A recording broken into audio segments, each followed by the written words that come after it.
Dans cette vidéo, nous allons entamer les travaux dirigés sur les fonctions primitives récursives. Donc, nous allons traiter la série 1. Exercice 1. Montrer que la fonction z1 égale à lambda n.0 est primitive récursive. La solution. D'abord, il faut choisir la règle à utiliser. Est-ce qu'on doit utiliser la règle de composition ou bien la règle de récursion? Donc, si on ne voit pas de composition évidente dans l'expression de la fonction, on passe à la règle de récursion. Alors, pour la règle de récursion, on doit d'abord regarder l'arité de la fonction à démontrer. Donc ici, l'arité de z1 est égale à 1. Donc forcément, l'arité de la fonction g et la fonction h doivent être 0 et 2 respectivement. Donc la règle, la première tranche de la règle, qu'est-ce qu'elle dit? Elle dit qu'il faut remplacer le dernier argument de la fonction à démontrer par 0 pour retrouver une fonction d'arité inférieure qui est g. Donc ici, on écrit z1 de 0 est égal à une constante, parce que l'arité de g est égale à 0. Donc la deuxième tranche de la règle, c'est on remplace le dernier argument de la fonction à démontrer par y plus 1. Dans ce cas-là, on doit trouver une expression, plutôt une fonction h, en fonction de, bien sûr ici, z1 de y. Donc z1 de y plus 1 doit être égal à h de z1 de y. Passons maintenant à l'application de la règle. Pour z1 de 0, donc z1 de 0, on remplace dans l'expression de la fonction qui est lambda n égale 0, qui dit que à tout entier, on associe la valeur 0. Donc à 0, on associe 0, à 1, on associe 0, et à toute valeur qu'on donne à z1, on obtient 0. Donc ce 0-là, comment va-t-on l'interpréter? C'est ça la question qu'il faut se poser au niveau de la démonstration. Donc là, ce 0 doit nous donner une fonction d'arité 0. Et donc la fonction qu'on connaît à ce niveau d'arité 0 qui est primitive récursive, c'est bien la fonction de base z. Donc c'est réglé pour la première tranche de la règle. On passe à la deuxième tranche de la règle. Donc z1 de y plus 1, on remplace toujours dans l'expression de la fonction z1 et on obtient 0. Donc ce 0-là, comment va-t-on l'interpréter pour pouvoir se retrouver avec l'expression de h qui est donnée en fonction de z1 de y. Donc ce 0-là, ce n'est rien d'autre que z1 de y. Parce que la fonction z1, elle associe à tout argument 0, et donc à y plus 1, elle donne 0, et à y, elle donne 0 aussi. Donc ici, je remplace le 0 par z1 de y. À ce niveau-là, on a obtenu juste une partie de l'expression de la deuxième tranche de la règle. Souvenez-vous que la règle dit que z1 de y plus 1 doit être égal à h de z1 de y. Et là, je n'ai obtenu que z1 de y. Donc, il faudrait compléter et la fonction qui nous permet de faire cette manipulation est bien la fonction projection. Donc, on introduit ici une projection qui va projeter z1 de y par rapport à z1 de y. Et donc, si je rajoute un élément, donc la projection va me donner le premier élément parmi deux de z1 de y. Et donc là, cette expression ressemble exactement à l'expression de la deuxième tranche de la règle. La conclusion, on va déduire que g est égal à z qui est d'arité 0, qui est primitive récursive. Pourquoi? Parce que c'est une fonction de base. Et nous avons h qui est égal à p1,2, qui est aussi une fonction de base, qui est la projection, qui est d'arité 2. Donc, ça vérifie bien les deux tranches de la règle. Conclusion, z1 est primitive récursive par récursion à g et h. Passons maintenant à l'exercice 2. Première question, montrer que la fonction suivante est primitive récursive.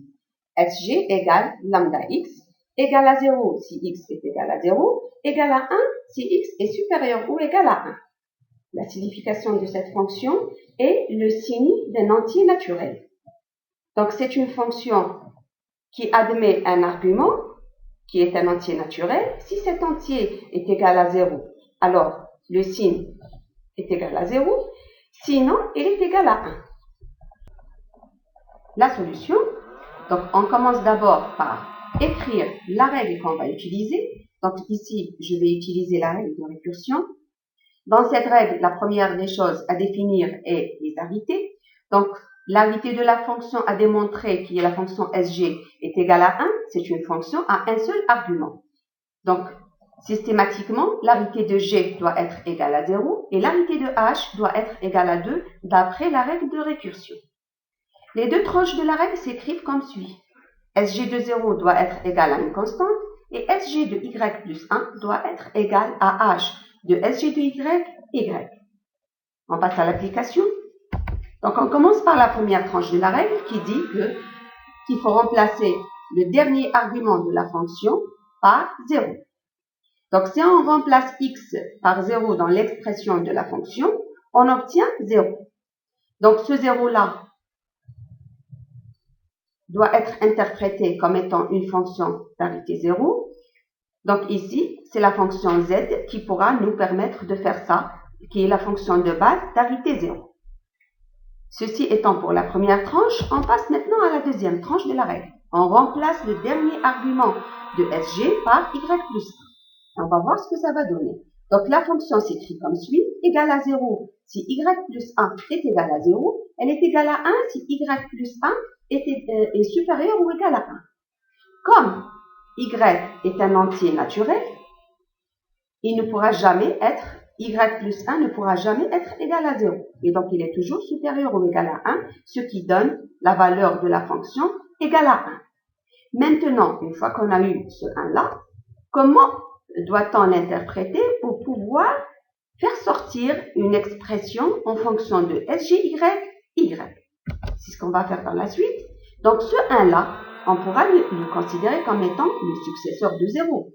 Et le successeur de 0, ce n'est rien d'autre que Z1 de Y. Donc, c'est le successeur rend Z1 de Y. Et maintenant, du moment que j'ai pu faire sortir Y, j'ai quand même une partie de l'expression que je souhaite retrouver, qui est H de SG de Y. Et là, bien sûr, toujours, on fait appel à notre fonction projection qui permet, bien sûr, de projeter ce Y par rapport à SG de Y, qui n'est rien d'autre que le deuxième élément, donc P22 de SG de Y. Donc, comme conclusion, G, c'est la fonction Z. Donc, on a retrouvé le G, on a retrouvé le H. G va correspondre à Z, qui est la fonction de base d'arité 0, qui est primitive récursive.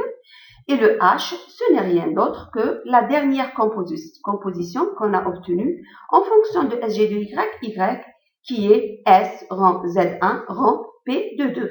C'est une fonction d'arité 2, donc conformément à la règle, et qui est primitive récursive. Pourquoi? Parce que c'est une composition de fonctions de base S, P de 2 et Z1, qui est déjà démontrée. Donc, ce qu'on peut dire sur SG, SG est une fonction primitive récursive par récursion AG et H. Exercice 2 maintenant, deuxième question. Montrez que la fonction suivante est primitive récursive. Pred égale lambda x égale à x moins 1 si x est supérieur strictement à 0. Elle est égale à 0 si x est égal à 0. Pred ici pour dire prédécesseur. Le prédécesseur d'un entier, c'est la valeur qui précède l'entier. Donc, dans les entiers naturels, cette fonction, elle prend 0 quand x est égal à 0, parce qu'on ne peut pas aller au-delà de 0. On ne peut pas aller dans les entiers négatifs. On est dans n, souvenez-vous. Et elle prend la valeur, l'expression x moins 1 si x est strictement supérieur à 0. La solution. Donc, on écrit toujours la règle qu'on va utiliser. Ici, c'est la règle de récursion. Les arités. L'arité de Pred est égale à 1. Donc, G, son arité est égale à 0. Et H, son arité est égale à 2. Donc, on écrit la règle. Pred de 0 est égal à une constante. Pred de Y plus 1 est égal à H de Pred Y. Et on passe à l'application. Pred de 0, on remplace dans l'expression de la fonction. Donc, quand x est égal à 0, la fonction, elle donne 0. Et donc, ce 0-là, on va le considérer comme étant z, la fonction de base d'arité 0, pour retrouver une fonction g qui est une constante. Deuxième partie de la règle, on remplace x par y plus 1, donc c'est ce qui donne y plus 1 moins 1 si y plus 1 est supérieur à 0. Ça donne 0 si y plus 1 est égal à 0. Y plus 1 n'est jamais égal à 0, et donc on prend la première tranche de l'expression de la fonction. Donc y plus 1 moins 1, ça donne y.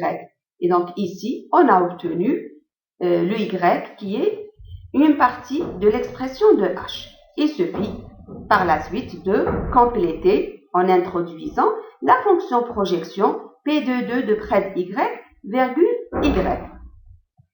Donc là, le g, c'est la fonction z, d'arité 0 primitive récursive. Pourquoi? Parce que c'est une fonction de base. Le h ici, ce n'est rien d'autre que la projection P de 2, qui est d'arité 2 et qui est primitive récursive parce que c'est une fonction de base aussi. Conclusion, pred, prédécesseur, est une fonction primitive récursive par récursion à g et h.